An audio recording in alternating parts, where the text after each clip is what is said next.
Welcome to Relationship Mastery, a podcast for those who want to learn how to master the art of creating happy, healthy, and loving relationships.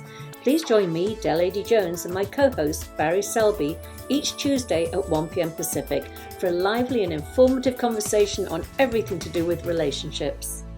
Hi, Barry. Hi, Dale. We're back for more fun and games.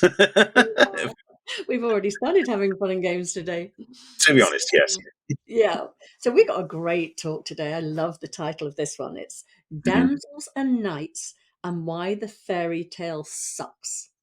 Yes. So, Well, no, I was going to say, well, if you've listened to our last episode, I think it was our last episode, we talked about, and I mentioned my story about having the white knight license plate on my car, and the price I paid for wearing that title for a few years with the women I met in the Damsels in Distress. I was challenged to save, so to speak. So that was what this conversation. So just so people who didn't know, that's where it came from. So if you didn't know about that, listen to the previous episode, then we can catch up. Yeah. Well, so I would love to start here.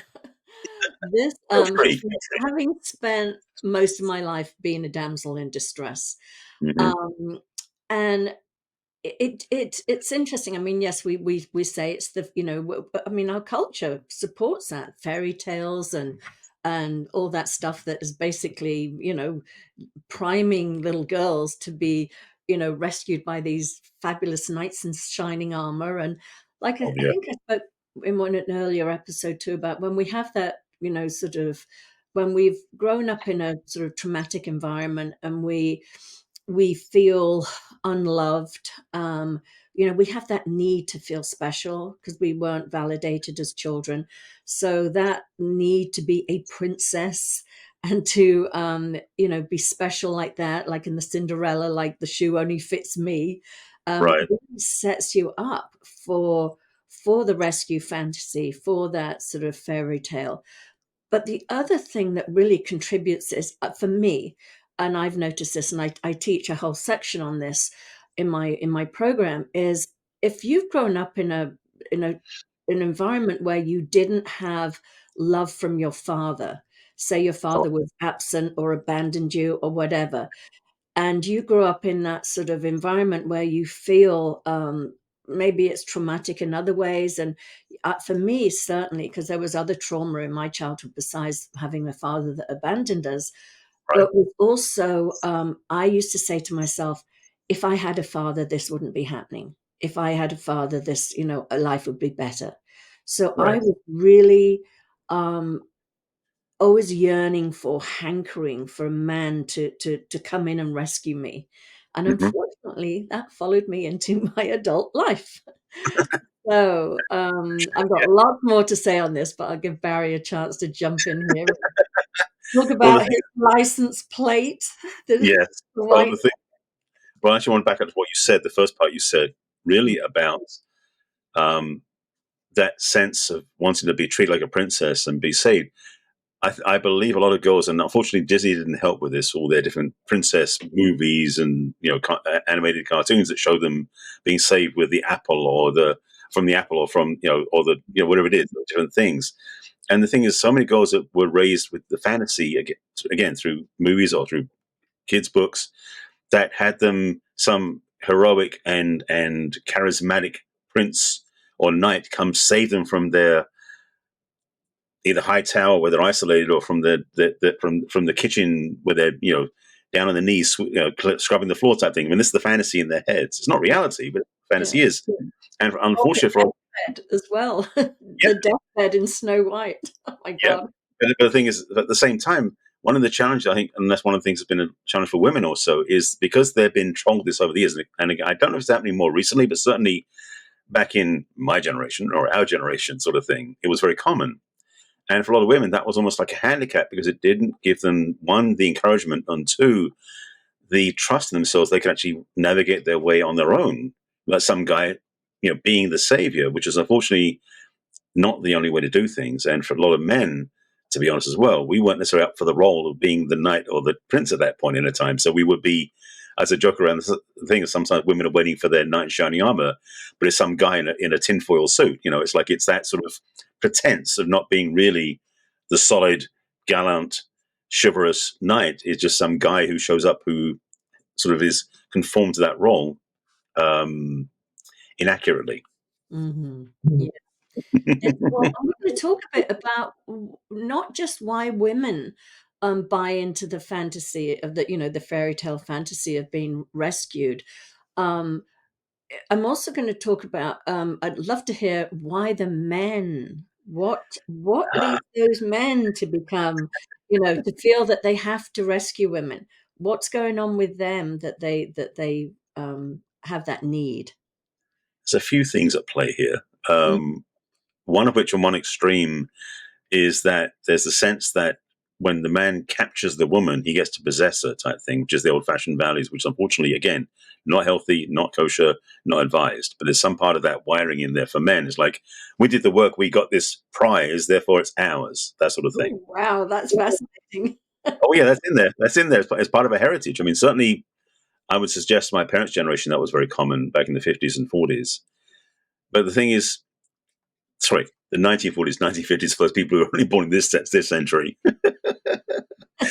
But another piece of that too, though, is it was almost the fact that we were, again, as boys and as men, we were wired to capture her heart by Mm, being chivalrous. Well, this is the thing, and this is why I will pet peeve about gentlemanly conduct in a minute.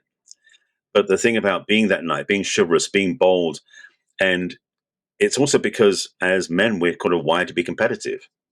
mhm, And so, same as in nature, we got to compete for the eyes and the attention of the woman we desire above and beyond other men, so to speak. Even though there may not be what's happening physically, there's that programming inside that we're always competing with each other.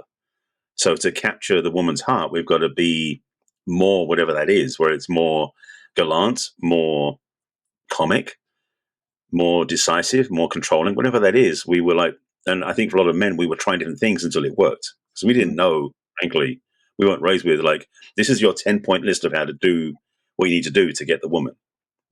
yeah. I'm not, I'd like to add a few others into there too, because I think it goes for both men and women. mm-hmm. Women also can rescue, fixer-uppers and things like that. But I also Yes. think it's a way um, to not only capture the woman, like you said, I've done all this work and I've fixed you up, I've rescued you, so therefore you're now mine, which is a Yep. very dangerous place to be. Tell me about Um, yeah, that's not a healthy place to be whatsoever. But also I think within the man, it's that same thing as being the sort of the people pleaser. It's or also what I refer to when I talk about codependency sometimes in the sense that if they need me, they're less likely to it. leave me. So I think Absolutely. that plays into it too. It's like it's I call it insurance, they insurance that the relationship that the person won't walk away that easily. So I Yeah. think it comes also from um, a deep-seated insecurity that Oh, well, the I'm with yeah, that. Absolutely. Yeah. yeah. I also wanted to talk about going back again to that little girl. We'll talk about the girl right now. That's in that dysfunctional environment growing up, and there's a lot of chaos or a lot of hurt, pain, abuse, all that stuff. Yeah. It's we don't realize that when we engage in fantasy, we can create this chemical cocktail. I think I referred to it before. Where I actually referred to the oxycontin, I think it was, instead of the oxytocin. But We but need to talk about yeah, but even as young people, we can create just through fantasy that. this Mm-hmm. cocktail. And I've got my little ingredients here, so I remember them. There's besides endorphins and the oxytocin, and there's adrenaline, there's cortisol, there's dopamine, and all of that can actually help someone escape from the reality, say, of anger and abuse and everything that's going on in the house. They can actually sort of it's like they can create their own drug as young children. They can't go to a bar and say, "Hey, I want a drink to calm down here," or so they can create their own. drug of choice to help soothe them. And Right. again, that is, it's called a state of limerence, and we can create that thing and to avoid, and then because it works so well when we're younger, we carry that into adulthood too. We have to Right. be in that state of fantasy and longing, and not be based in reality in our relationships, because therefore we won't get that drug, that fix. Absolutely. Yeah. That is, I mean, one of the people I've studied over the years talks about how we actually have like a whole pharmacy inside ourselves that we can almost program in our own Mm-hmm. drugs, medicines, whatever that is for ourselves, if we just simply know how to do it. So that idea as kids of being able to create that cocktail, as you put it, Mm-hmm. to intoxicate ourselves on the same level into a fantasy or a belief about something that's not real to escape the cold, harsh life that we may be living. That's absolutely true. I wanted to drop in something I said earlier about the thing about gentlemanly conduct, because one of the things about the way a lot of men have been raised to believe, or just by their peer group, is that to go ask a woman out was tended not to be based on respect, but more about um, hmm, target acquisition, so to speak. It's like hunter going, oh, that's the target, let me go for that. Mm-hmm. Gentlemanly conduct, which I've talked about many times in my own videos and my own work, it's a thing that I've said oftentimes is a endangered species. I'll put it that way. The Mm-hmm. fact that this is not very common, and what I mean by that is the fact that for a man to really be honourable to women around him, if he wants to be the knight, like a figurative knight, it's a because one of the aspects of being a knight is to be a gentleman, which means he has respect and honour and dignity. And when he's around a woman, he shows her respect, which is not what, unfortunately, a lot of men have been learned how to do with their partners or with any women they're courting or dating. And especially once they get them, that's the other part too. There's a certain presentation a lot of times men put on when they're courting that drops away when they've got the woman. They almost become like lazy. And that's partly because, again, a goal acquisition piece or target acquisition, we as men are oriented towards goal after goal after goal. And when we achieve a goal, we don't tend to do anything past that point because the goal is now done. It's like, okay, that's complete. End of story. And so in a relationship, when we get the goal, so to speak, we put our feet up because we're like, oh, got it now. I don't need to do anything more. So the respect and the honoring and that integrity piece of being a true gentleman can, for some men, just fade away. And so Mm-hmm. women don't get what they deserve sometimes when they're in a relationship. So, Yeah, this is you reminded me of of a course, show title with that acquisition and that need to sort of win over.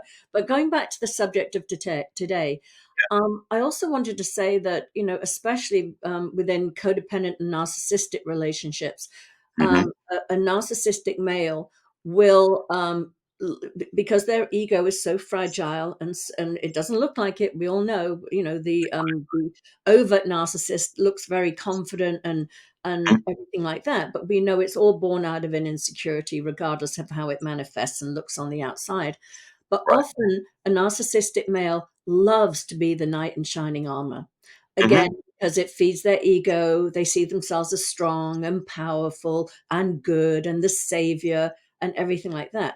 But when hmm we see that happen in a narcissistic relationship, what happens is the narcissist might be attracted to the damsel in distress. They want to save them. They want to feel important. But what Right. happens very quickly is they start to see the woman as, let's say in my case, if I'm codependent and I'm the narcissist is coming in to hmm rescue me, they will end up turning on me because after the first throes of beating their chests and I'm a he-man and look, I saved you and how great am I, then they start to have contempt for you because they Right. feel that you are inferior to them. And a narcissist is so special, they want other special people to be their partners. So hmm again, be very, very, very cautious of people that want to rescue you because it only lasts for so long and then they will devalue you. So that's not how to begin a relationship ever. No, and that's the thing is that, and I mean, this is true for both men and women. That when we get into a relationship, oftentimes we tend to take the foot off the gas, so to speak. We're really on full steam ahead to meet and court and entertain and then engage. But then when we're together with somebody, we, again, general population, not just one or the other, can sometimes take a foot off the gas, like we relax a bit more and be less committed to the relationship. And I would suggest as a homework assignment, or at least as a practical tip for anybody who's in early stage of relationship, is the excitement you got now and the motivation you have now to be the best partner and to make the other person feel really great is keep doing that. Even if Mm-hmm. you've been together 25 years, keep doing that, because the relationship is like a living thing that needs to be fed all the time, not like it's a like taking from you, but it's a matter of you contribute to the relationship by being loving, being committed, being willing, being fresh every time. It's one of Yeah. the biggest gifts of your partner. Yeah. You know, when you're speaking right now, I'm thinking about something else as well. Of Um, course, as always. we do this, yeah. I'm thinking about when I first met my partner, Hootie, and Hmm.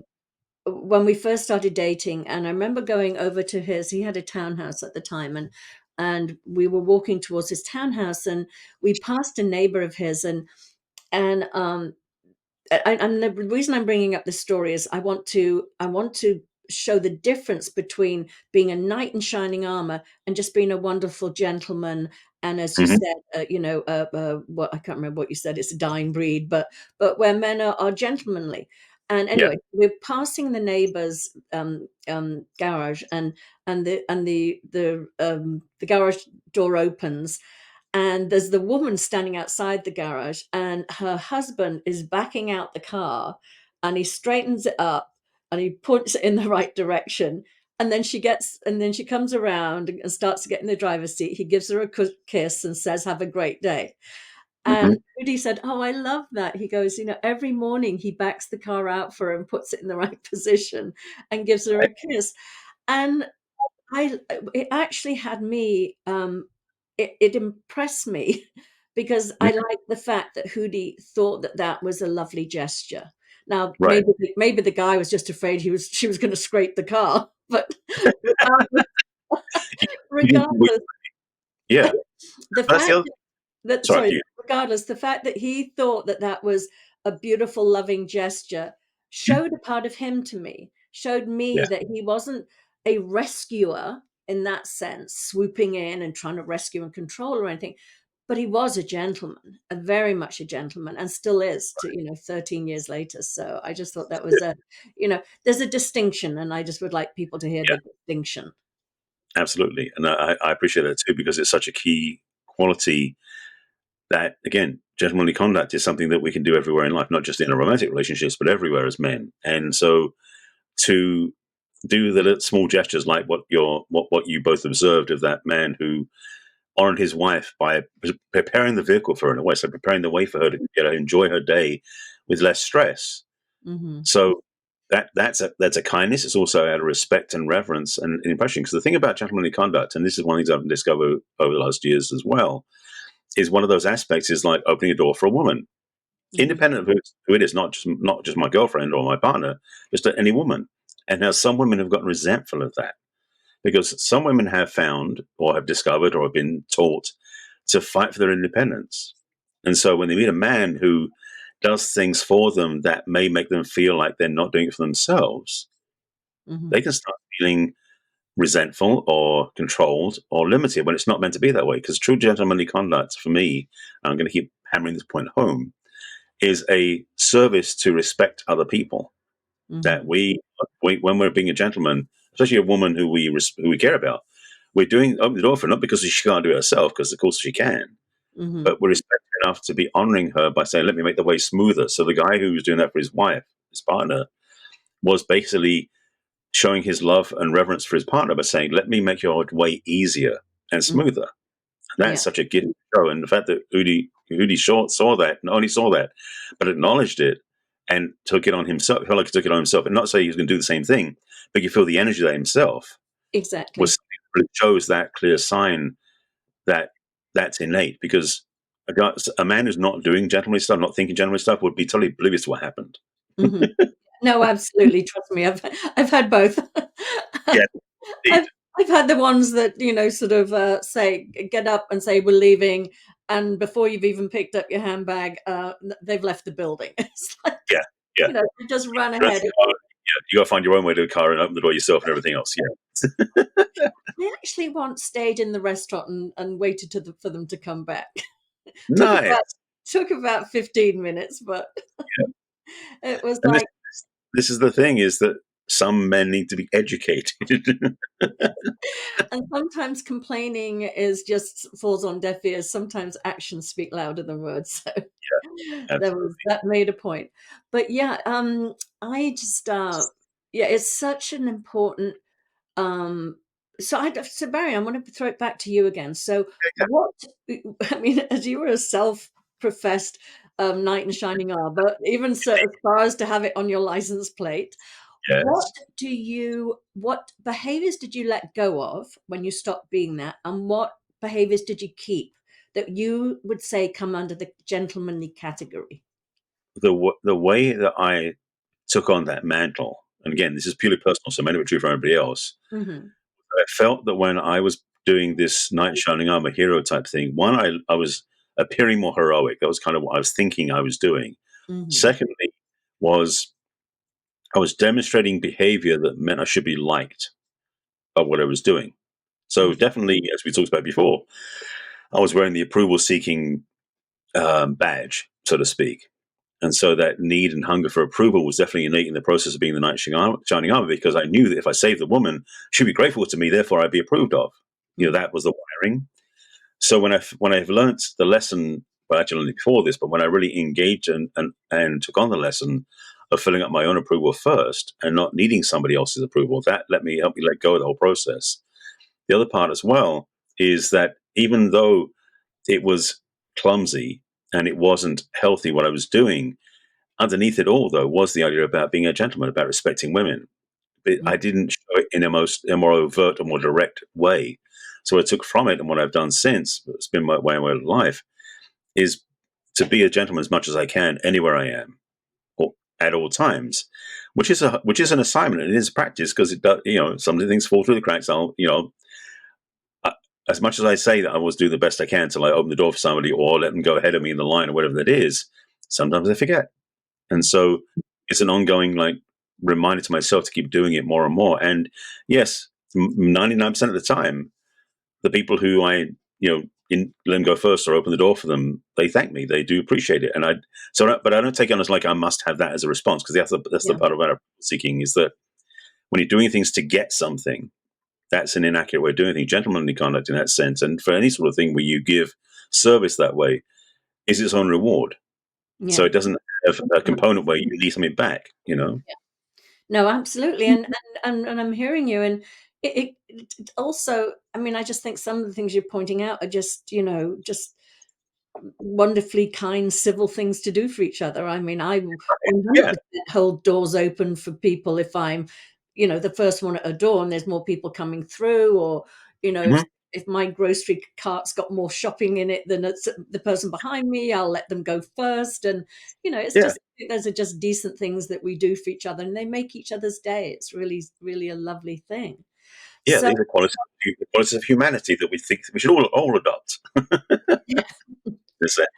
but there's no expectation. That's the difference. There's no Right. expectation that I will get a reward for being a nice person. So Exactly. yeah, Exactly. yeah. I'm trying to think about what were the payoffs for me as a damsel in distress. Mm. I probably thought people were more invested in me if they were, going above and beyond to sort of help me and rescue me. And it was also, as I say, fulfilling that need to feel safe in the world and feel protected. That was something I missed very much as a child, was feeling protected. And some pretty nasty stuff happened that I think wouldn't have happened if I had a man in my life. I mean, which is a given. We've talked about it before. Oh yeah. Children are very vulnerable if they, to predators, if they think there's not some big strong father that's going to come after them and beat them up. So, so that True. was definitely fulfilled, that hole in me, that Mhm. hole that was missing, that not getting that nurturing from a man when I was younger. Right. But yeah, certainly don't need to do that anymore. Um, No. no. Definitely don't want to attract those rescuing types. So yeah, I think really it's to just, as you say, break the mold. I think our generation suffered more because I think that's the only type of fairy tales we got, whether it was, as we said, the Cinderellas, the Snow Whites, the Sleeping Beauties, the Rapunzel. I mean, all of them were about being rescued by a knight.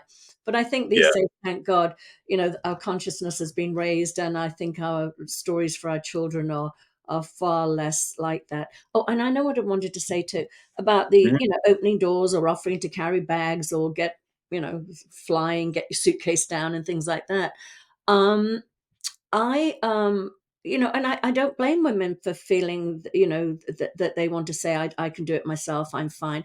So I think it's okay to say no, it's okay, I've got it. And I used to say I've got it, I don't need you to help me, only because I was so not used to um actually having people help me. So I had that super independence of no, I fine, Yeah. I've got it. Because I didn't want to get soft. I didn't want to have too much help. So that was the type how I would respond. But I would just say that it comes from a wonderful place. And even if you don't want somebody to open your car door, I think you can just very respectfully say, that's fine. I don't need you to do that, but thank you for offering. Just to Yeah. not sort of see it as an attempt by a man to be patronizing or anything like that. It's just a genuine courtesy. So again, I'll often, if there's old people around me that can't reach the luggage things above the head in the plane, I'll often be taking people's suitcases out for them. So it's just Absolutely. an act of kindness. It's not necessarily a male trying to dominate or see you as submissive to them. So Right. yeah, Totally. And that's the yeah, thing. I was going to say the one thing I want to add on the back of that. It's funny because you said about a generation, and I am looking at the fact just simple things like cars.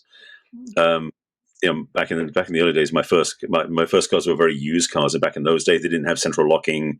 They were manual things, so opening the door for a woman was a different procedure than it is nowadays. Nowadays, you walk out to a car, you don't have to press a button; you just touch the door handle, it opens. yeah, So to be gentle nowadays is much easier than it used to be. The old days was harder. You had to go to the driver's side, unlock the door, hit the door lock on the other side, walk around the car, then open the door for the woman.